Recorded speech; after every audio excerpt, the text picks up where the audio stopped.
Assalamualaikum warahmatullahi wabarakatuh. Selamat datang di channel YouTube Lab Sekolah, penyedia jasa pembuatan web profile untuk sekolah-sekolah di Indonesia. Oke teman-teman, kali ini kita masih akan membahas tentang CorelDRAW, yaitu tentang tool-tool dasar yang sering digunakan di dalam CorelDRAW. Jadi nanti kita akan jelaskan tool-tool dasar apa saja yang sering digunakan dalam membuat desain di CorelDRAW. Jadi tidak semua tool akan dijelaskan, tapi beberapa tool dasar yang sering digunakan akan saya jelaskan nanti. Oke, di sini ketika kita membuka pertama kali di CorelDRAW itu akan disediakan get started seperti ini. Nah, di sini akan ada new document, new from template, dan open recent seperti ini teman-teman. Nah, untuk new document di sini tentu saja kita akan membuat sebuah dokumen baru. Lalu di open recent itu adalah membuka file-file yang telah kita buat sebelumnya. Simpanan-simpanan lembar kerja kita yang sebelumnya kita bisa buka langsung di open recent seperti itu. Nah, di sini kita akan membuat dokumen baru saja, lembar kerja baru dengan cara memilih new document. Nah, di sini akan ada beberapa pengaturan sebelum kita masuk ke dalam lembar kerja kita. Di sini adalah pengaturan untuk menentukan lembar kerja yang kita akan gunakan. Nah, di sini ada nama dari lembar kerja kita.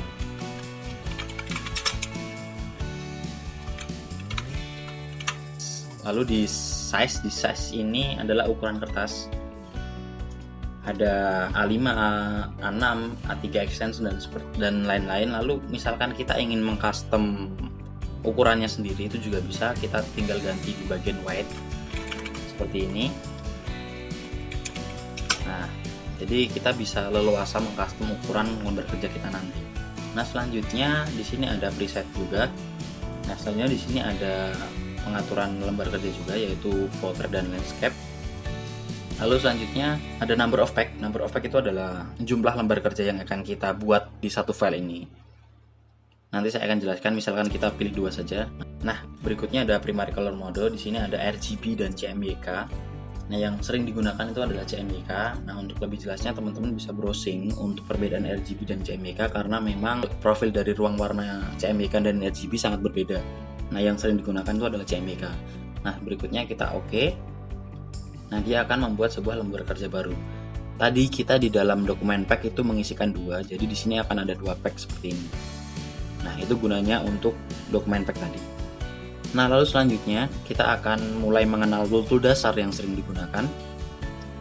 Yang pertama adalah size ukuran dari lembar kerja kita. Jadi misalkan kita setelah mengisikan di awal tadi ingin mengganti ukuran, kita bisa ganti ukurannya di dalam sini. Kita bisa ganti ukurannya seperti ini. Kita juga bisa ganti portrait dan landscape-nya. Kita bisa customize ukurannya di sini. Nah, seperti itu teman-teman. Jadi misalkan kita ada kesalahan di dalam pengisian di awal tadi, kita bisa ganti setelah kita membuat lembar kerja. Oke, selanjutnya kita akan masuk ke dalam toolbox. Toolbox ini berisi alat-alat yang sering digunakan di dalam pembuatan desain di CorelDRAW. Nah, yang pertama kita akan belajar tentang pick tool. Pick tool ini gunanya untuk memindahkan dan ukuran objek seperti itu. Misalkan kita punya sebuah kotak persegi di sini. Ketika kita memilih pick tool, kita bisa menggeser-geser objek dari kotak ini. Nah, seperti itu. Lalu misalkan kita ingin mengganti ukurannya juga kita bisa. Kita tinggal klik dua kali. Seperti ini. Nah, dia akan notnya akan berbeda ya. Nah, kita bisa geser-geser, kita bisa ganti ukurannya seperti ini, kita bisa rotasi. Nah, seperti itu ya teman-teman, itu gunanya pick tool. Lalu selanjutnya ada shape tool. Nah, untuk shape tool ini itu digunakan untuk pengaturan node. Node itu gampangnya titik-titik yang ada di sebuah objek. Misalkan sudut titik pojok-pojok ini itu dikenal sebagai node. Nah, gunanya sendiri itu kita bisa mengganti bentuk ukuran dari node-node ini.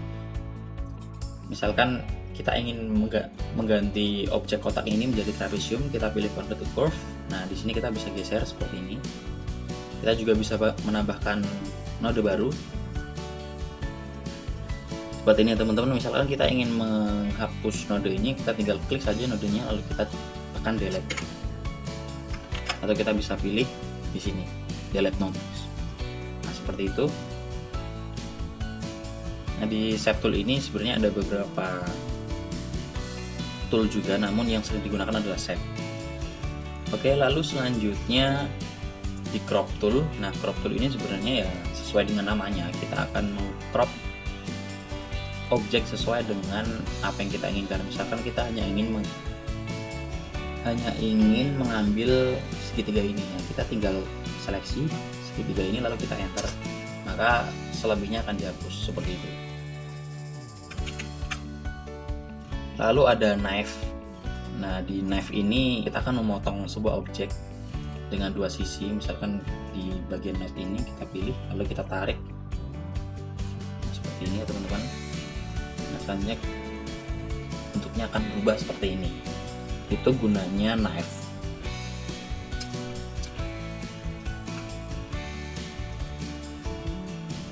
Oke, selanjutnya ada zoom. Zoom ini digunakan untuk zoom in dan zoom out, tapi yang sering digunakan kita bisa menggunakan scroll dari mouse. Nah, seperti ini teman-teman. Jadi sangat jarang digunakan, lebih sering digunakan scroll dari mouse untuk melakukan zoom in dan zoom out seperti itu.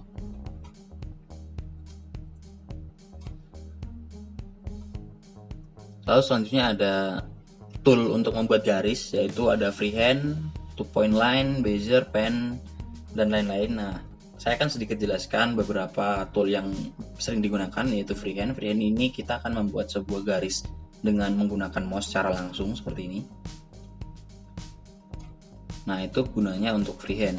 Nah, lalu selanjutnya ada 2-point line. 2-point line itu kita akan membuat sebuah garis dengan menghubungkan dua node. Nah, seperti ini dasarnya ya, kita hanya membuat sebuah garis. Lalu untuk bezier sama, bedanya kita akan membuat titiknya terlebih dahulu, nanti akan otomatis terhubung seperti ini. Lalu untuk pen tool sama, kita akan membuat sebuah garis seperti ini. Kita bisa mengcustomize garisnya seperti ini ya teman-teman. Lalu ada 2-point curve, ini sering juga digunakan. Kita akan membuat garis seperti ini. Ya, kita akan buat garis seperti ini. Kita bisa melengkungkan garisnya.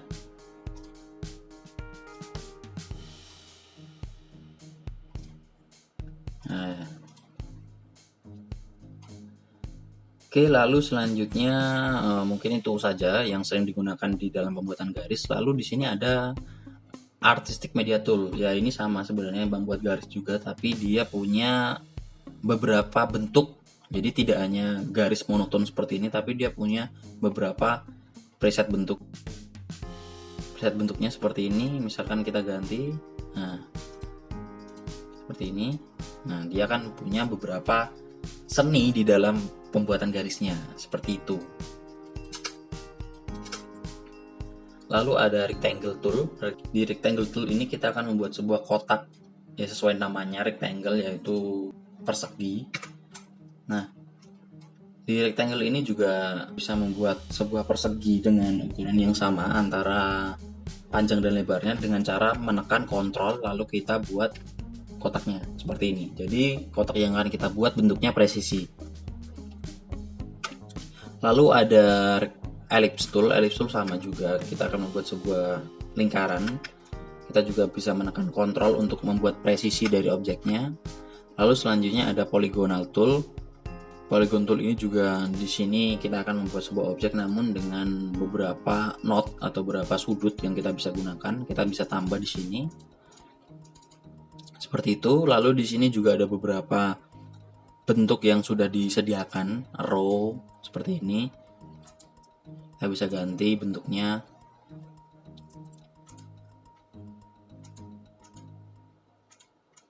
Seperti ini ya teman-teman. Oke, lalu ada teks. Nah, di teks ini kita akan membuat sebuah teks pada umumnya. Nah, seperti ini. Nah, di picture ini kita juga bisa mengganti ukurannya. Kita bisa perbesar seperti ini. Kita juga bisa ganti fontnya. Nah, misalkan seperti ini ya teman-teman. Nah, itu gunanya teks. Jadi kita bisa mengcustom teks yang kita buat, ukuran dan font, serta kita juga bisa memberi warna seperti ini. Oke, selanjutnya ada parallel dimension tool. Parallel dimension tool ini kita gunakan untuk mengukur panjang dari sebuah objek yang kita buat. Misalkan kita ingin mengukur panjang dari tulisan dari teks lab sekolah ini, kita tinggal klik di area pojok dari objek L ini, kita tarik hingga H. Nah, sekarang kita cek.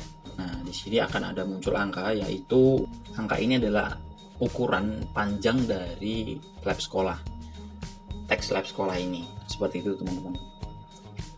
Lalu selanjutnya ada Straightline Connector. Straightline Connector ini sebenarnya tidak sering digunakan, tapi saya akan sedikit jelaskan gunanya. Seperti ini teman-teman, dia akan menghubungkan garis saja dari knot ke knot seperti itu.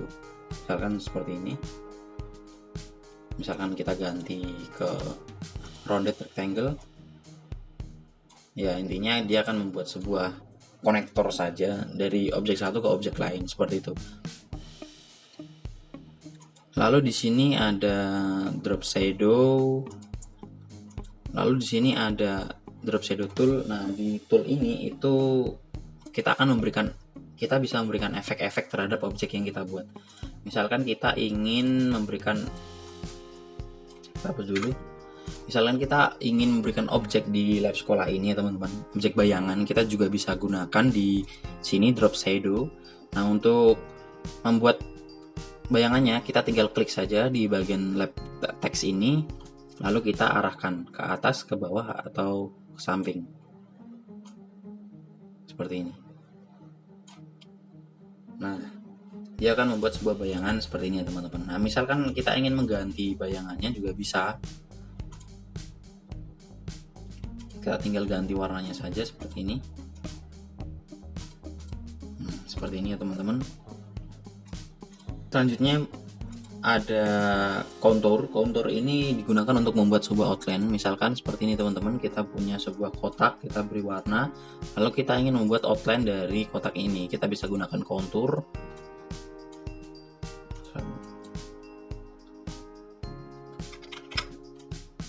Seperti ini teman-teman. Nah, kita juga bisa terapkan di dalam tulisan juga, di teks juga bisa.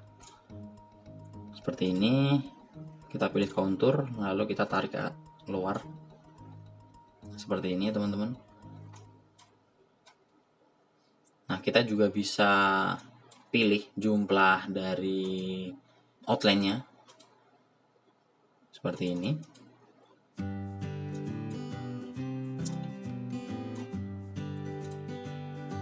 Nah, lalu selanjutnya ada blend. Nah, di blend ini sangat sering digunakan teman-teman, jadi fungsinya sangat banyak. Saya akan contohkan. Misalkan kita punya sebuah kotak persegi seperti ini, dua. Kita akan gunakan blend. Nah, kita beri warna terlebih dahulu. Nah, kita punya dua kotak persegi ini, kita gunakan blend. Penggunaannya cukup kita tekan di bagian persegi yang pertama, kita tarik ke persegi yang kedua seperti ini. Nah, dia akan membuat sebuah gradasi warna. Nah, tidak sampai di situ, kita juga bisa membuat gradasi bentuk. Misalkan kita punya lingkaran, lalu kita punya kotak, kita gunakan blend. Kita gunakan blend seperti ini. Seperti ini ya teman-teman. Jadi sangat berguna sekali. Misalkan kita ingin membuat sebuah background dengan banyak warna sekaligus dengan bentuk gradasi, itu kita bisa gunakan blend.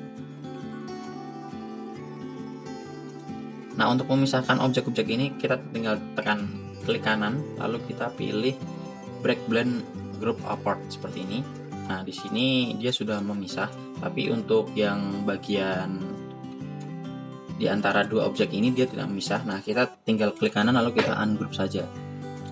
Nah, seperti ini dia sudah akan pisah-pisah menjadi objek satu-satu seperti ini ya teman-teman.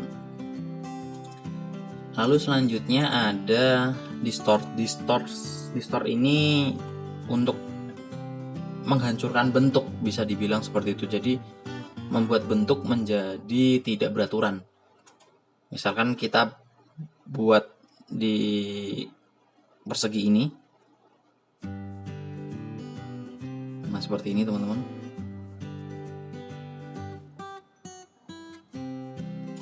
Kita bisa hancurkan bentuknya. Nah seperti itu untuk penggunaan distorsi. Nah selanjutnya di bagian transparansi tool. Nah transparansi tool ini tentu digunakan untuk membuat sebuah objek dengan warna transparan. Misalkan kita punya dua objek seperti ini. Di sini kita ingin gunakan warna hijau ini agar sedikit terlihat, walaupun sudah ditumpuk dengan warna kuning. Kita bisa klik di warna kuning, lalu kita pilih transparansi tool. Nah di sini akan muncul sebuah kotak seperti ini teman-teman. Nah di sini kita bisa geser. Nah dia akan menjadi transparan seperti ini. Nah itu gunanya untuk transparansi tool. Lalu selanjutnya ada color eyedropper tool. Nah di sini itu untuk mempick atau mengambil sampel warna. Nah kita tinggal klik saja di warna hijau, lalu kita arahkan ke objek lain. Nah misalkan di sini kita bisa ganti warnanya. Nah seperti ini. Itu digunakan untuk gunanya color eyedropper tool. Nah lalu di sini ada interactive fill tool. Interactive fill tool ini tentunya ya untuk memberikan warna saja seperti ini teman-teman.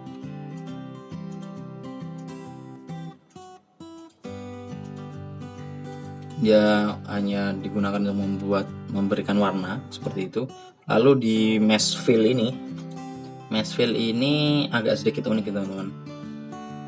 Misalkan kita punya sebuah objek, kita buat objek terlebih dahulu, polygon seperti ini. Nah, lalu kita gunakan mesh tool. Nah di mesh tool ini kita bisa memberikan warna di setiap node yang ada. Misalkan kita ingin memberikan warna di tengah ini, kita tinggal ganti. Nah, seperti ini. Kita ingin berikan lagi. Untuk menambahkan node kita tinggal klik 2 kali seperti ini. Nah, kita bisa ganti warnanya, tambahkan warnanya. Seperti ini ya teman-teman. Nah, itu gunanya mesh fill seperti ini. Misalkan kita hapus outline-nya. Nah, jadinya seperti ini teman-teman. Itu sangat berguna sekali misalkan kita ingin membuat sebuah gradasi warna dengan efek semut seperti ini. Lalu selanjutnya ada smart fill tool. Nah smart fill tool ini digunakan untuk memberikan warna. Contohnya seperti ini. Misalkan kita ingin gunakan warna hijau di satu objek ini.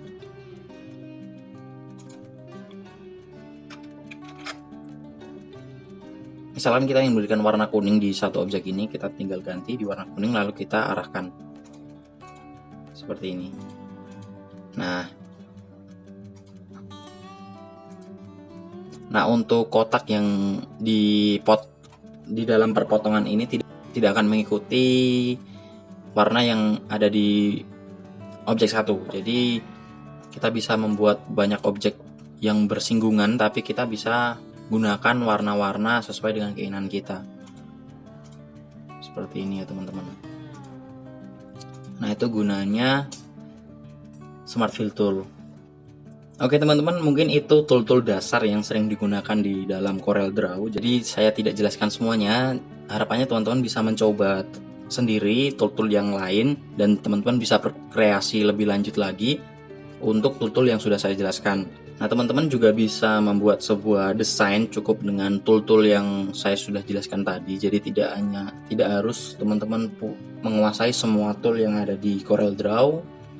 Teman-teman belajar sedikit demi sedikit memahami tool-tool yang ada. Teman-teman juga bisa menggunakan tool-tool dasar tadi menjadi sebuah desain yang bagus. Nah mungkin cukup sampai di sini saja video tutorial kali ini teman-teman. Semoga video ini bermanfaat. Terima kasih telah menonton video ini. Sampai jumpa di video selanjutnya.